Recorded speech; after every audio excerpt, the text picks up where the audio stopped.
आज हम लोग बात करने वाले हैं कि साक्षी भाव क्या होता है। देखिए, आप जो भी मेडिटेशन करते हैं, जो लोग भी एस्ट्रोलॉजी को जानते हैं, समझते हैं, पढ़ना चाहते हैं या पढ़ रहे होते हैं, जो भी स्पिरिचुअल लोग होते हैं,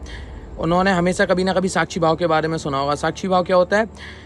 जब भी आप किसी भी सुख में होते हैं, किसी भी दुख में होते हैं, आप किसी भी कंडीशन में होते हैं, उस कंडीशन में आप इन्वॉल्व रहते हुए उस कंडीशन का हिस्सा बनकर, आप अगर सुख में हैं तो उसे सुख की तरह उसमें इन्वॉल्व रहते हैं, उसका एंजॉय लेते हैं। अगर आप दुख में हैं तो उसे दुख की तरह उसका एंजॉय लेते हैं, गिर के फिर उठते हैं, फिर आप अपनी दशाओं के अनुसार आगे चलते जाते हैं। साक्षी भाव होता है उन दोनों कंडीशन को एक तरीके से देखना,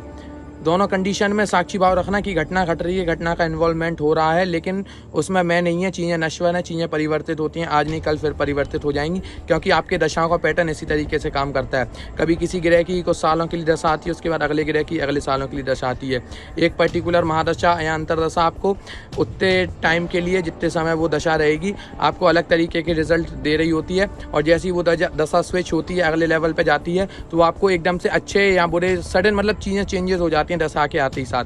तो सारा खेल दशाओं का होता है, यही होता है साक्षी भाव, कि आपको साक्षी भाव में रहना है कि चीज़ें परिवर्तित होती हैं, सभी चीज़ें नश्वर हैं यूनिवर्स में, जो भी है आप, हम, सिचुएशंस, सुख दुख जो भी है, वो सभी चीज़ें नश्वर हैं, तो उनका ट्रांसफर होना पक्का होता है, और वो पक्का होता है आपकी दशाओं से।